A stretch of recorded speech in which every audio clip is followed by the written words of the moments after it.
Infobae, que no es un diario kirchnerista, y el señor Alconada Amón, que no es un periodista kirchnerista, está diciendo que Macri tiene una bóveda en esta dirección. La publicaron este fin de semana, no pasó nada. Entonces, yo no puedo creer que estamos frente a una suerte de lavallato purificador humanipulite. Estamos frente a una operación política de una manga de extorsionadores que son los jueces federales de Comodoro Pi, lo sabemos todo. Santoro es legislador por la ciudad y viene siguiendo de cerca, primero por el caso de Brecht, qué pasaba con Sánchez Caballero y con Iexá, y ahora aparece Sánchez Caballero, ahora preso. Sí. La gran diferencia con Sánchez Caballero, con el resto de los detenidos, es que Sánchez Caballero aparece vinculado en Brasil. Y justo esta semana se acordó un acuerdo con Brasil para que los que declaran allá puedan declarar acá. Sánchez Caballero hace por lo menos 2 años que sabe que vive en Cana. Tanto es así que el año pasado, cuando Macri viajó a China, se juntó a desayunar 2 veces con el presidente en el hotel donde él estaba parando, salió en todos los diarios y le pidió que le diera una mano por el tema de su situación procesal. Por Odebrecht. Claro. ¿Cuál es la gran diferencia entre el lavallato y esto que estamos viendo acá? Que mientras en la Argentina tenés el diario íntimo de un chofer, de un funcionario de segunda línea, en el lavallato tenés las transferencias reales. Sí. Bueno, entonces, a ver... ¿Si hablan los empresarios? Hasta ahora no apareció el dinero. Porque todo lo que vos decís cobra sentido si aparece la guita. Mientras no esté la guita, es como que yo te acuso a vos de un asesinato y no esté el muerto. ¿Entendés? O sea, no está el muerto. Entonces, muchachos, ¿qué estamos haciendo? Literatura. La gran diferencia es que donde sí aparecen las transferencias es al señor Arribas, que le transfirieron $600.000. Ahí sí aparecen todas las transferencias bien detalladas. Y a este señor, Javier Sánchez Caballero, también le aparecen transferencias. Yo vengo haciendo un seguimiento básicamente por el tema del soterramiento del Sarmiento. O sea, porque es donde Macri más está involucrado. Pero es una obra que el kirchnerismo también le había dado. Te lo expliqué 20 veces acá. A ver, esta obra arranca en el 2006. Pero la obra de verdad arranca cuando el señor Macri decide reemplazar el financiamiento privado que nunca se dio, por lo cual nunca se arrancó, por el financiamiento público. Con el decreto 977/16, tengo todo acá, mirá, te traje algunas notas para ver, todo Diario de la Nación, no es página 12, no son diario kirchnerista. Primero, bueno, con la empresa en venta, el primo de Macri ejecuta las obras del Sarmiento. 14 de octubre del 2016, Mauricio Macri anunció anteayer una inversión de $3.000 millones. Primer paso. Macri lo primero que hace cuando se hace cargo de la presidencia en el 2016 es revalúa el soterramiento y le agrega $1.000 millones más. Segundo paso, obviamente, beneficia a Iexá y modifica el financiamiento. Los brasileros estaban en la jugada del soterramiento porque en teoría eran los que aportaban la financiación. Pero a Sánchez Caballero lo metieron preso por bolso que le llegó al kirchnerismo. A ver, yo te lo vengo diciendo hace mucho tiempo. Al señor José López Guita, efectivamente, tenía 9 palos en la casa. ¿Alguien lo coimió? La pregunta es ¿quién? Bueno, yo tengo la sensación que una parte la coimió arriba y el señor es uno de los responsables. ¿Y todos estos? Bueno, a ver, lo que tenemos acá... Allanaron el grupo Techín. Sí. Metieron preso a... Sí, pero vos no te das cuenta... Pero, Rolo, vos no te das cuenta que la mano derecha en el sector privado del presidente de la Nación está en cana y nadie lo sabe. Pregúntale a tu audiencia si sabe que la mano derecha del presidente de la Nación está preso, a ver qué te dicen. Y ¿cómo la mano derecha? El señor Javier Sánchez Caballero el tipo era el CEO de SOCMA cuando Macri estaba en la empresa.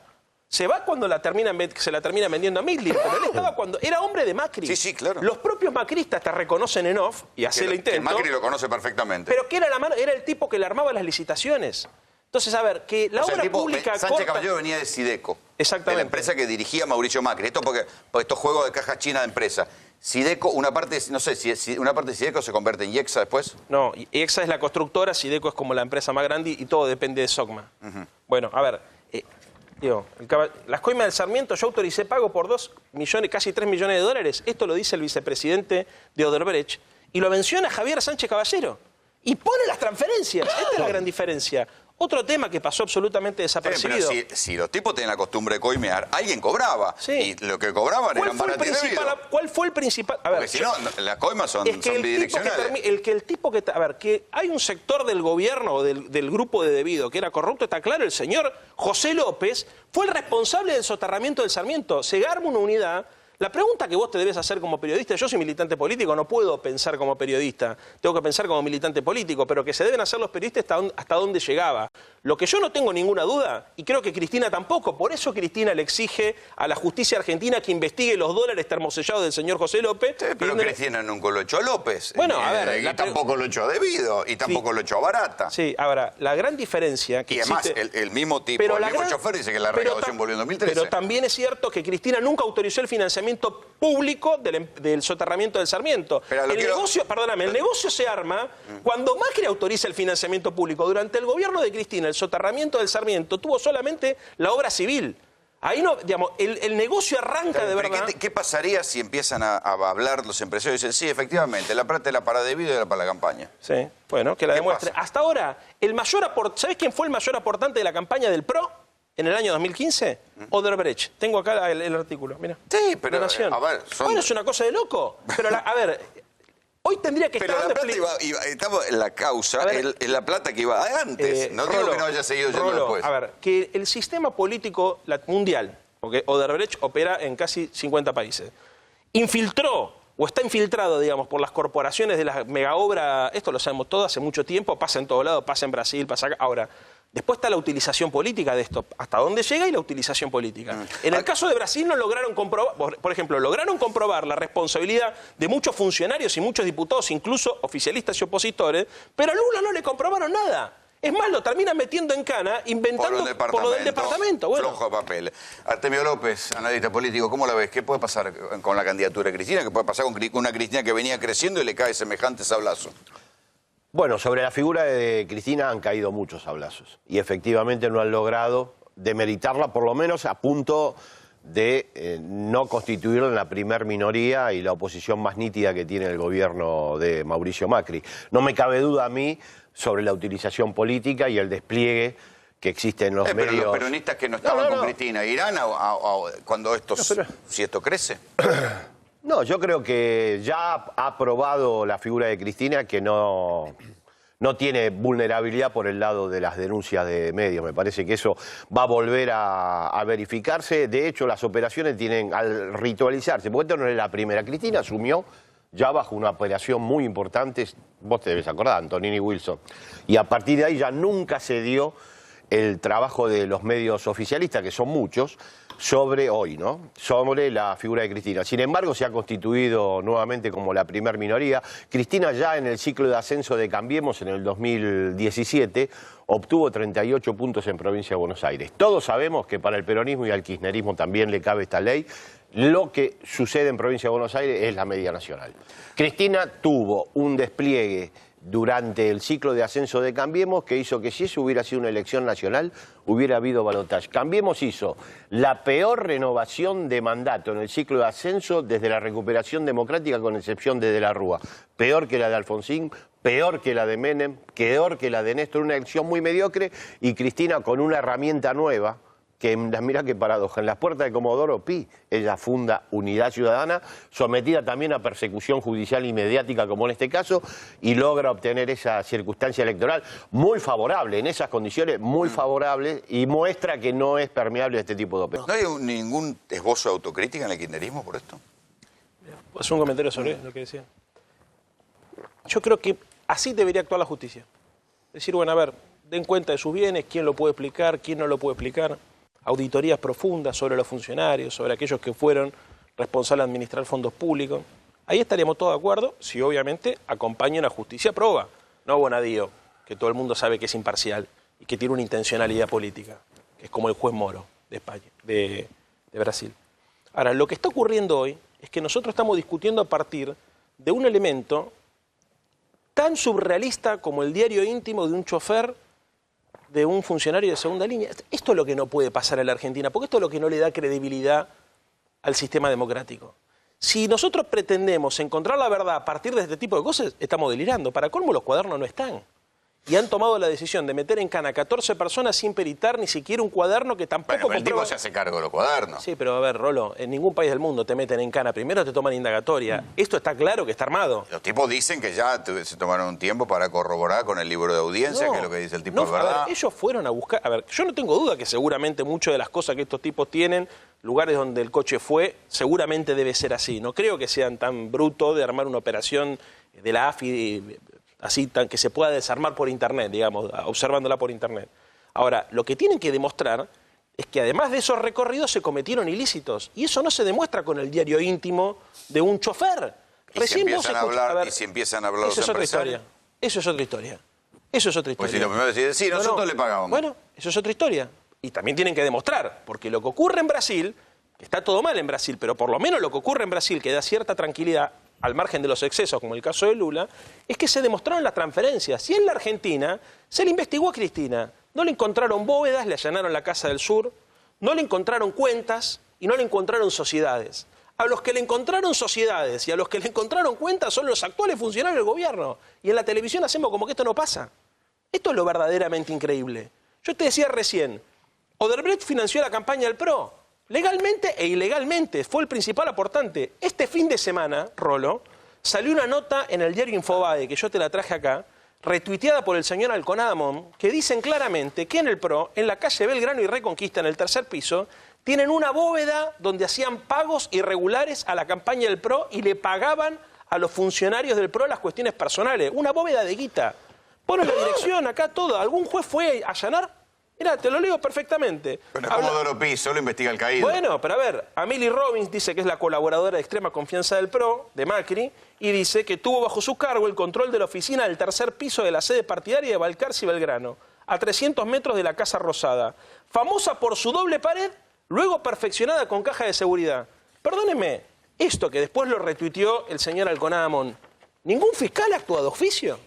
Porque acá parece que cuando vos hablas de bóvedas en el imaginario colectivo, todo el mundo va hacia el kirchnerismo. Pero Infobae, que no es un diario kirchnerista, y el señor Alconadamón, que no es un periodista kirchnerista, está diciendo que Macri tiene una bóveda en esta dirección.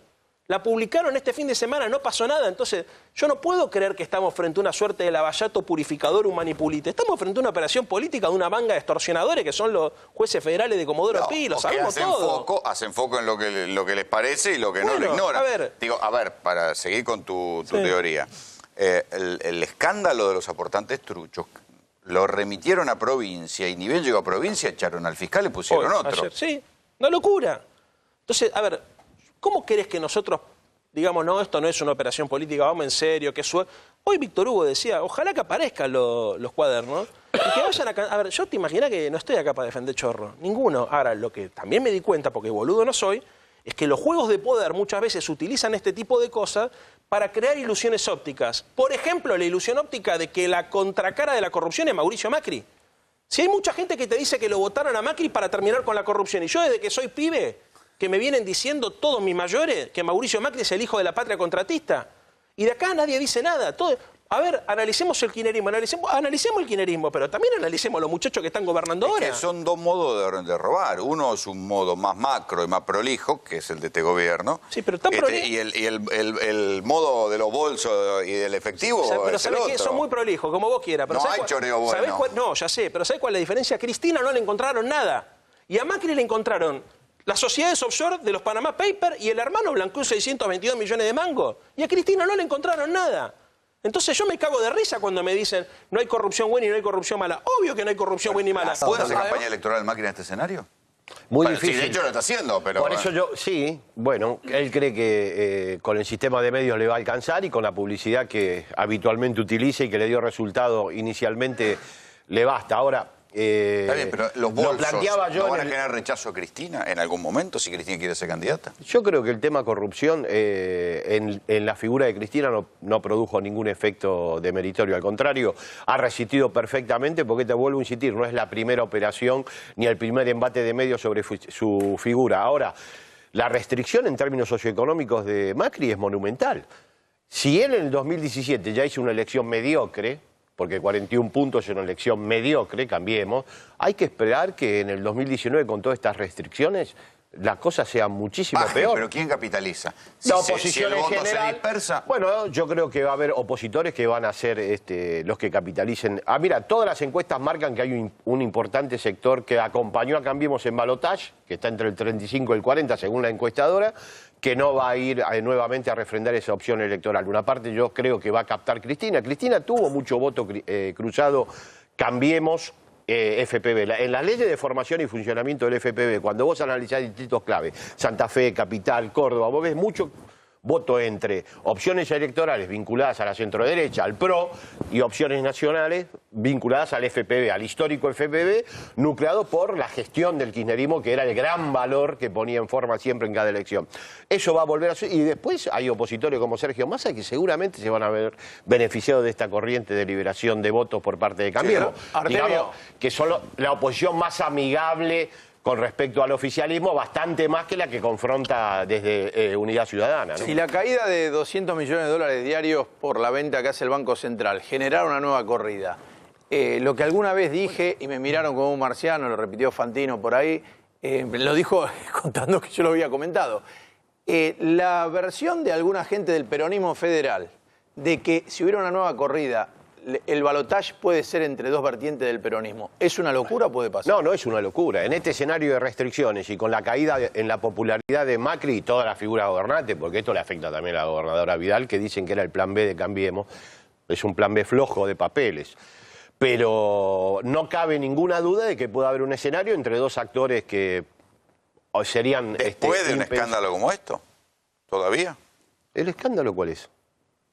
El que viene, el que va a venir. venir. Estamos hablando de escenarios electorales, no va a tener impacto como suponen los medios. Mirá, si los medios tuvieran la propiedad de armar escenarios electorales como creen tenerla, Cristina sería inexistente, sería un episodio del pasado. Artemio, hay una contradicción ahí. No hay manera de que eso suceda. Sí. Buena parte del discurso lo que dice es que por la campaña, por esta posverdad creada por los medios, es que el oficialismo, el kirchnerismo, perdió las elecciones. Si los medios no son tan importantes, y lo fueron entonces, ¿por qué ahora este escándalo? ¿Y por qué el kirchnerismo se preocupaba tanto del Grupo Clarín? Claro. Contra los medios el kirchnerismo ganó todas las elecciones fundamentalmente a partir de que Cristina es candidata. Contra los medios. Yo me acuerdo que en el 2011 los medios planteaban la perdió. escenario de balotaje cuando Cristina fue candidata. No me escuchás. Bueno, senadora cuando fue candidata y perdió. Pará. Senadora en perdió. 2017, estamos hablando de la etapa kirchnerista. Sí. La impronta de medios yo no la niego, pero efectivamente la política y la gestión pudo más que los medios. Cuando la gestión es deficitaria es muy difícil ganar elecciones. Si vos me sugerís a mí por qué el kirchnerismo tiene dificultades en 2015, y bueno, porque no pudo exhibir en el distrito clave una gestión acorde con un candidato que había gestionado la provincia de Buenos Aires. Ahí tiene una de las múltiples explicaciones que siempre concurren para explicar comportamientos electorales. Es muy importante la gestión, la satisfacción de las condiciones de vida material, y eso finalmente se impone más allá de la eficacia de medios, que nadie la niega, pero no son todopoderosos. Sí, Leandro. Hay dos formas de analizar escenarios electorales, con la panza llena y con la panza vacía. Los que tenemos la panza llena y morfamos todos los días, hacemos lucubraciones que la gente en la cotidiana no hace. ¿Y sabes por qué? Porque todo esto que explicó Juan Enrique, del déficit de la balanza comercial, de la balanza de pago, lo que estamos explicando acá, la posibilidad de default. Es lo que genera que los intendentes tengan que dejar de poner luces para de comer a la gente. Concretamente, es la posibilidad cierta que haya un salto inflacionario muy fuerte. O sea, que se vayan los precios a la mierda.